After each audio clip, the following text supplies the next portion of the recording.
All right, in today's lesson here, we're going to be looking at two-step equations. So we're solving linear equations here. You can see all these examples. These are all linear equations. In this case, looking to solve for x.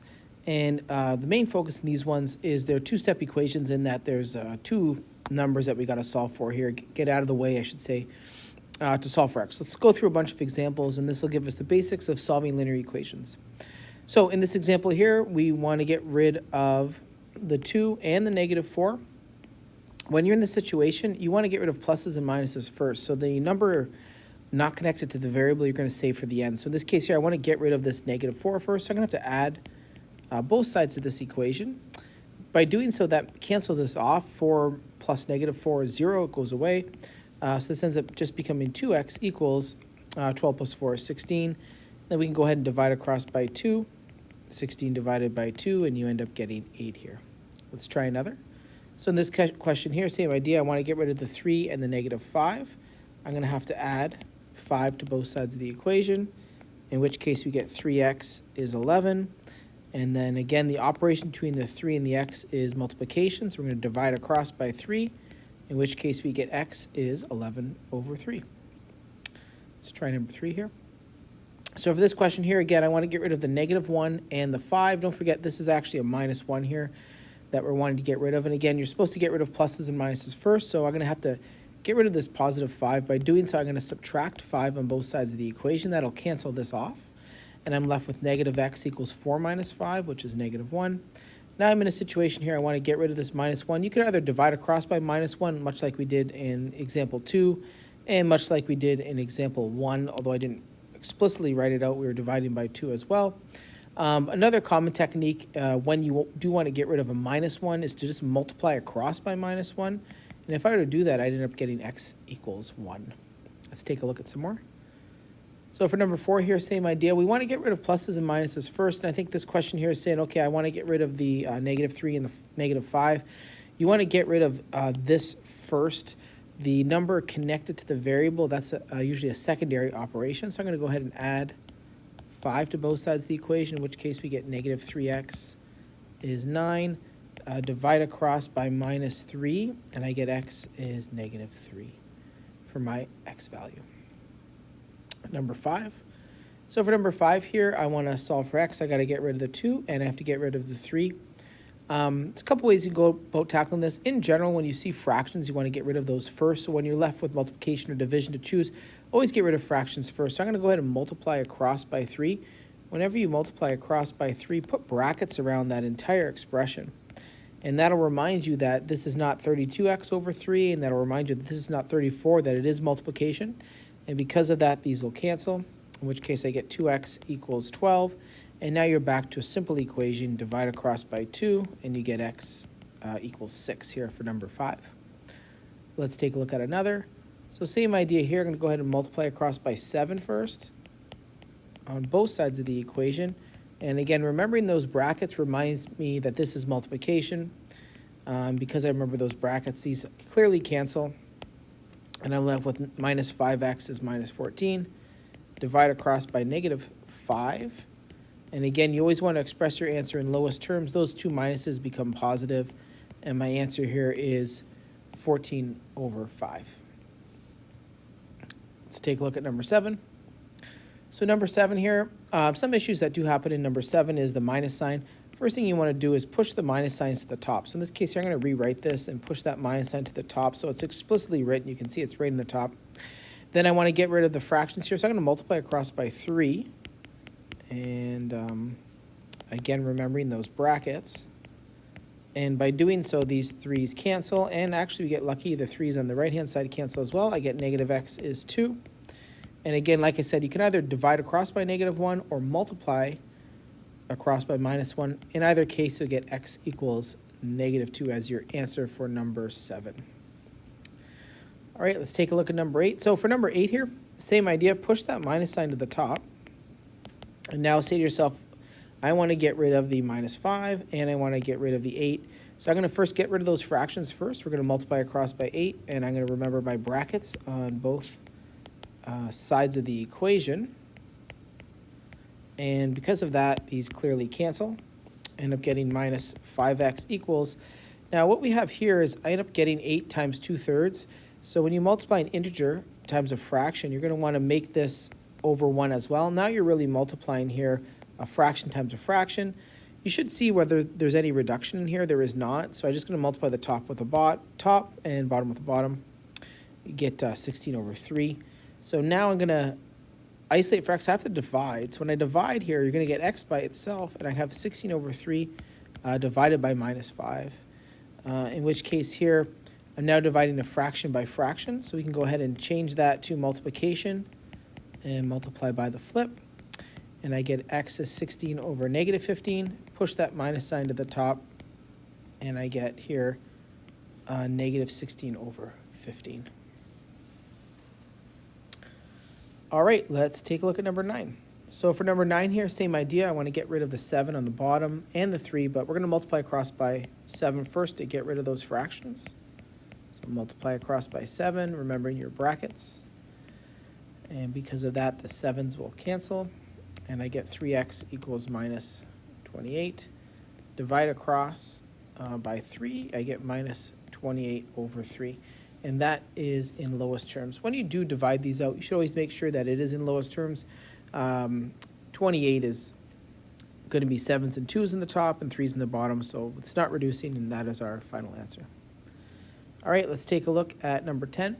Now with number 10, you have something a bit different. Again, in this situation here, I want to get rid of the 2, and I want to get rid of the -1/3. So like we discussed, you can get rid of pluses and minuses first. So I can go ahead and add a third on both sides of the equation.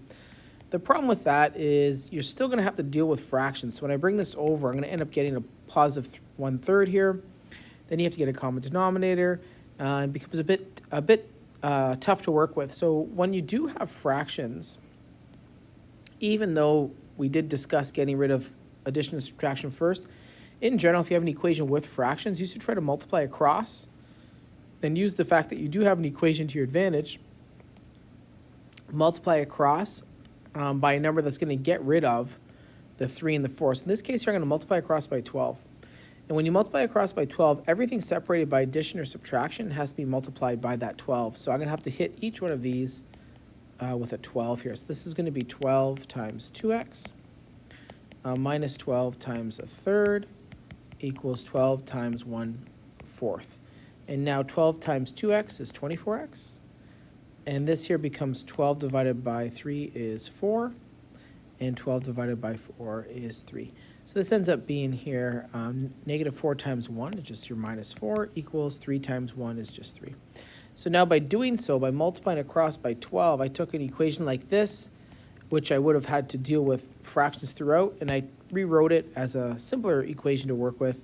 This ends up being 24x equals 7, and divide across by 24, I get 7/24. All right, let's take a look at another. So in this question here, again, I want to multiply across by 7, so this will be 7 times -2x plus 7 times 1/7 equals 7 times -1. This becomes minus 14x plus 1 equals -7. And now you're back to basic two-step equation. Can bring that, subtract 1 on both sides, I get -8. Divide out the -14, I get -8/-14. You can see the minus signs will cancel, and I can divide top and bottom by 2. The final answer for this one is equal to 4/7 for number 11 here. All right, let's take a look at number 12. So number 12, same idea. We're going to go ahead and multiply across this time by 3. So everything's separated by addition or subtraction. Going to put 3, multiply across by 3 for those. And these 3's cancel. And now rewriting this, we have now a far simpler equation to work with here. And 2x minus 18 is 42. I want to get rid of that minus 18 first, so I'm going to add 18 to both sides of the equation. And I get 2x is 60. And then you're going to go ahead, I have 2x is 60. I'm going to divide across by 2, and we get x is 30. Answer for number 12. Number 13, same idea. I'm going to multiply across by 5 here. And by doing so, the 5's cancel. End up getting -x minus 5 is 5. And now you're back to a two-step equation, a little more straightforward of one. So I'm going to go ahead and add 5 to both sides of the equation. And I end up getting negative x equals 10.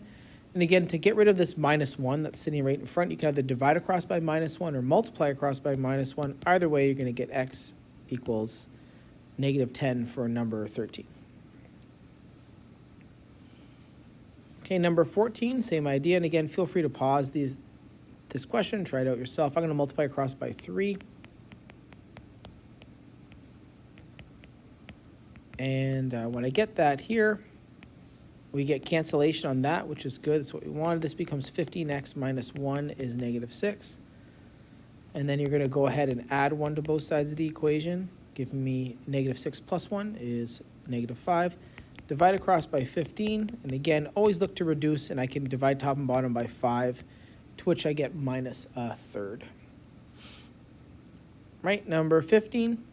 Even for number 15 here, even though I don't have fractions in my actual question, it's still a good idea to get rid of these fractions in general. So I'm going to multiply across by 2.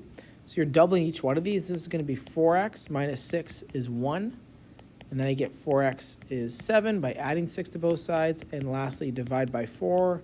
I get x is 7 over 4. All right, number 16 is something a little bit different in that now I have multiple numbers that I want to get rid of in my fractions here. So with this here, I want to get rid of the 7 and 14. I have to think of a number to multiply across by. It's going to get rid of the 7 and the 14. If I just multiplied across by 7, it would cancel these off, but it wouldn't be enough to get rid of the 14. So I'm going to have to actually multiply across by 14.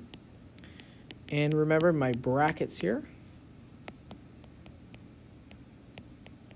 All the way across, putting a 14 on every single one of these. Just as a reminder here, 5/7 times x is the same thing as 5x over 7. They're equivalent. It's because this can be written as a fraction, so it's really 5 times x is 5x, and 7 times 1 is 7.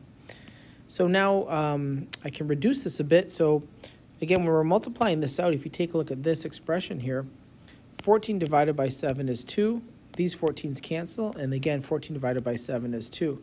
So this really becomes 2 times 5x, which is 10x, minus 3 equals 4. And you can add 3 to both sides of the equation and divide by 10. I get 7 over 10 as my answer for this one. All right, number 17 here. Going to want to solve this one here. So for this one here, the number that you want to multiply across by is 16. So I'm going to multiply 16 across. Every thing separated by addition or subtraction, I'm going to put a 16 in front. And we can see here 16 divided by 2 is 8. 16 divided by 4 is 4. And these 16s completely cancel. You get 8x minus 4 is minus 3. 8x is 1.